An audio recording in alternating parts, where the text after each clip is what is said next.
Mabilis na chikan tayo para updated sa showbiz happenings. Dream come true daw for Thea Ashley ang pagbida sa Broadway musical play na Once on This Island. Sa press preview, ipinakita ni Thea ang pagiging versatile performer na di lang for singing kundi pati sa acting at pagsayaw din. Makakasama niya sa cast ang kapwa The Clash graduate na si Garrett Bolden. Speaking of The Clash, ni-release na ni Season 4 finalist at GMA music artist Vilmark Veray ang self-composed love song niya na Ojo. Kapampangan term daw yan, which means pinakamamahal o beloved. Sabay niyan, pwede na rin i-stream ang newest song ni Plume ng Alt G Records na Panggap. Story of moving on from your ex naman ang tampok sa The Regal Studio Presents episode na Listen and Love. Abangan dyan ang mga character na gagampanan ni Lexi Gonzalez, Rob Gomez at Anjo Fertera. This Sunday, September 8 na yan, 4:15 p.m. sa GMA. Dalawang Chinese national ang arestado habang 18 pa nilang kapwa Chino ang sinagip sa illegal umanong pogo sa Subic Freeport Zone. Nakatutok si June Federacion. Sinalakay ng PNP-CIDG ang isang illegal umanong pogo sa Subic Freeport Zone, kung saan inaresto ang dalawang Chinese national na sangkot umano sa human trafficking. 18 Chinese din ang na-rescue sa lugar. Nag-surveillance nga ng 2 weeks ang CIDG dahil sa impormasyon na binigay ng mga informante doon na may isang bilya na maraming Chinese ang lumalabas at pumapasok. So upon confirmation na may mga Chinese talaga, nag-apply kami ng search warrant. Kabilang sa mga na-recover ay mga computer, cellphone at mga bolo. Nasa kustudiya ng CIDG sa Camp Crame ang mga suspect at ang mga na-rescue. Sasampahan ng reklamong paglabag sa Anti-Trafficking in Persons Act ang mga suspect. Patuloy daw na nangangalap na impormasyon ang mga otoridad para matumbok ang iba pang illegal na pogo sa bansa. The start ng crackdown, sila ay nag-splinter na into small groups and yun yung nahihirapan tayo dahil kailangan natin ng mga mata ng ating komunidad. Sinusubukan pa naming kunin ang panig ng mga suspect. Para sa GMA Integrated News, June Veneracion, nakatutok, 24 oras. Sinagot ng Interior Department ang tanong ni Senador Risa Ontiveros kung sinadya ba nitong maghain ng mahinang kaso para makuha ang kustodiya kay Guo. Punto kanina ng Senadora, dapat ay sandigan bayan ang may hawak sa mga kasong high-profile na opisyal tulad ni Guo. Pero ayon sa Interior Department, hindi ito ang naghain ng endorsement ng kaso sa Tarlac RTC, kundi ang Office of the Ombudsman.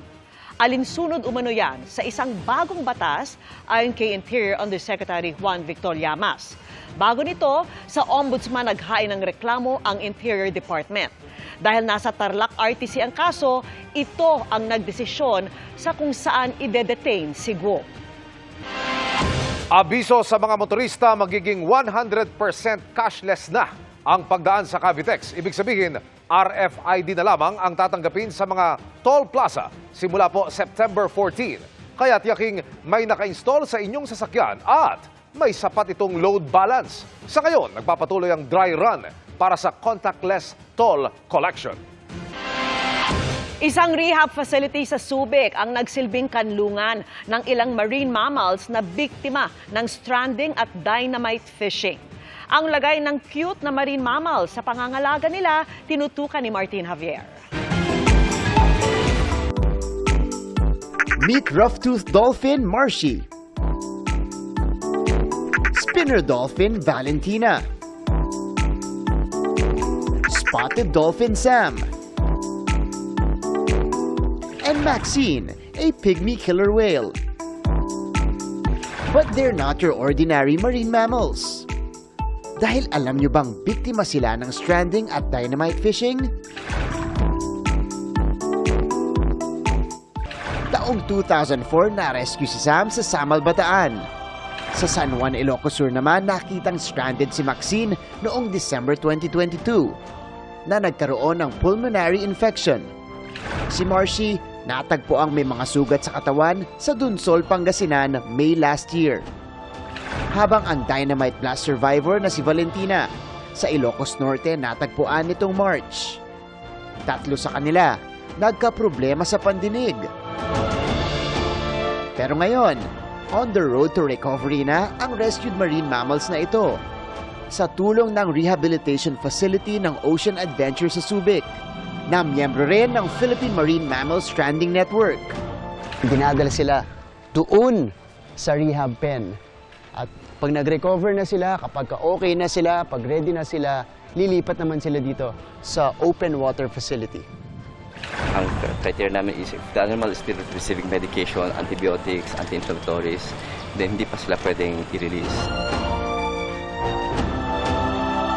May mga kondisyon po tayo na yung mga rescued marine mammals natin, meron silang impairment o kondisyon na hindi na sila makakabalik sa open water. Katulad po neto ni Maxine, our pygmy killer whale.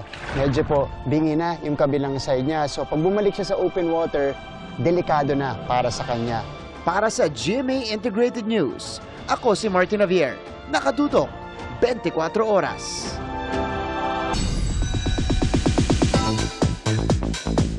Sabi nga sa Gen Z slang, certified bop o good song ang bagong single ni Jillian Ward na Be All Mine. Slay din ang music video na nag-highlight sa ganda ng star of the new gen. Makichika kay Aubrey Carampel.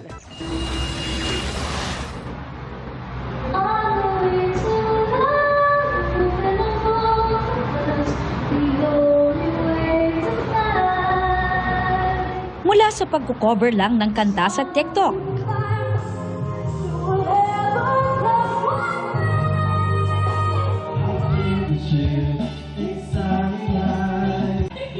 at pakikipag-jam with family and friends.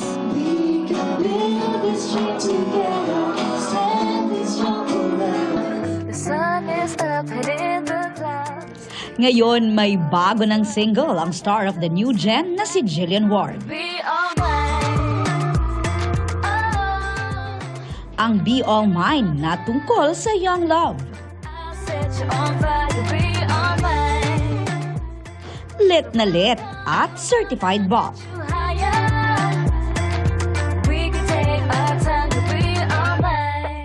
Si Jill din daw mismo ang sumulat ng ilang lyrics ng kanta. At kakolab ba niya ang South Korean rapper na si Trudy. Ang track produced and composed by South Korean music producer Kim Hyun-jik. Kilig din ang hatid ng tandem nila ng social media personality na si Brent Manalo sa music video.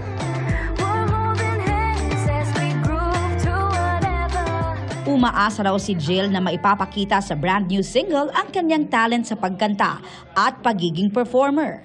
Bukod pa sa pag-arte sa nalalapit na pagtatapos ng hit Afternoon Prime series na Abot Kamay na Pangarap. Aubrey Carampel, updated to showbiz happenings. And that, my friends, ends our week-long chikahan. Ako po si Iya Arellano. Happy weekend, mga kapuso! Miss Mel, Miss Vicky, Emil. Happy weekend, Iya! Salamat, Iya. At yan ang mga balita ngayong Biyernes. Ako po si Mel Tiangco. Ako po si Vicky Morales para sa mas malaking misyon. Para sa mas malawak na paglilingkod sa bayan, ako po si Emil Sumangil. Mula sa GMA Integrated News, ang News Authority ng Pilipino. Nakatuto kami 24 oras.